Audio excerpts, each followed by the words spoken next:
Hey, small group leaders! Oh man, I am so excited. We are going to be back in the normal swing of things, and we are starting off with a series that I think is going to be so good. I hope that it will be incredibly impactful and it will set the tone for the rest of our school year as we get started on a really great foot. We are going to be starting a series going through the first part of the book of Nehemiah. And as if you've been around the church very long, you know that when a pastor says Nehemiah, it's going to be a series about serving. And that's exactly what we're doing. We're going to be getting into the idea this week in the very first two chapters of Nehemiah, how Nehemiah has the choice that he can choose to be somebody who wishes for other people to do things, or he can be the kind of person that chooses to just get things done. And that's really what we're going to be driving at this week. Is we're going to be getting at the idea that to make the church better, to make the youth ministry better, to make anything better. Sorry about that. To make anything better, you have to do this thing. You can't just wish that other people would make this thing better. And we're going to be using this really fascinating discussion that I was just listening to the other day. The other day, meaning it could have happened anywhere from 6 months ago to yesterday, and I really can't remember. But it was this discussion about the father of sociology, and he was a 1300s Middle Eastern, Turkish, Muslim who was comparing different kingdoms and rules and seeing what generational decline looks like. And then we're going to be mapping that graph out onto the church, the Christian movement. We're going to be mapping that decline out onto the nation of Israel and Nehemiah. And we're going to be mapping that decline out onto a prototypical, theoretic immigrant family. And we're going to be mapping this onto those three things so that then we can also, in students' heads, map this onto Westminster and say, where are we? Where do we want to be? Where do you want us to be? So it's going to be a pretty heavy kind of feeling sermon. I've given this graph on your small group leader guide so that you can refer to it. You can read over it this week before we get started, and you can also have it right in front of you during the discussion. And so I think that I know that the idea that we're going to be getting after this week is you have to do something to make it better. And what I'm hoping for is that during your small group time, you can be coaching your students along, because what you do every single Sunday, you show up and you make this youth ministry better because you're here, because you're doing the thing. You're not sitting in a pew somewhere wishing that students would come to know Jesus. You're walking them through it every single week. You are the perfect person to coach students through this. And I'm so excited that you're going to be able to have that opportunity this Sunday night. Now, a few things that you should know as we get ready for this Sunday night. First off is our game. We're going to start everybody out with dinner. It's going to be a blast. And then we're going to all of us are going into the high school room, where we're going to play a game. Because we're talking about Nehemiah building a wall, we're going to play a game called Tower of Balloons, where a team of 3 people are going to come up, and there's going to be a handful of balloons and some tape, and they will have a 5-minute timer to build the best freestanding tower of balloons.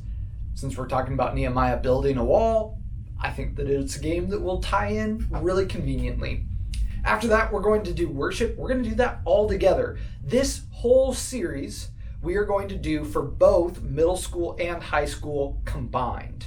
The reason for that is because both developmentally and what's going on in a student's life, a 6th grader and a 12th grader, I believe that they need to be serving the local church. And that comes in different contexts, and it comes in different ways. And you are going to be getting into those finer details with your students, but the principle applies no matter what. As we get done with this series, we'll start breaking up again like we typically have. So we'll come into the high school room, we will do game, we'll do worship, we'll do a message, and then we will break into small groups. That's how this night's going to play out. As we move forward, after we get done with this series, after having quite a few discussions with Esther, we're going to do something that I am really, really excited about. We are actually going to stop doing worship separate. You know, in the past, we've done middle school worship, high school worship, and where that has created a difficulty is we have unintentionally limited ourselves on who we can recruit to the worship team. There's one parent who's come up to me multiple times and he's said, hey, I'm already driving my kid out here all the way on Sunday nights and I enjoy playing the drums. I could play drums for your worship team. And I've always said no. And the reason is because I never wanted to prioritize one worship team over the other. I never wanted to say, oh yeah, the high school ministry gets this really good drummer, this adult, and the middle school ministry, yeah, you guys don't matter, or vice versa. And so instead, what we're going to be doing moving forward is we're going to have all of our worship together, and then we can start recruiting and training volunteers who are not students, and we can have a better pool to draw from for talent, for great, incredible worship, because then we can inspire our middle schoolers to lead worship with high schoolers. We can coach our high schoolers on how to coach and upbring middle schoolers. I think that this is going to actually improve our time of worship for our youth ministry dramatically. So that's the thing that I want to make sure that you are aware of. A couple of calendaring things that I want to make sure you're aware of as well. If you have put up with this long of a video, I really appreciate it.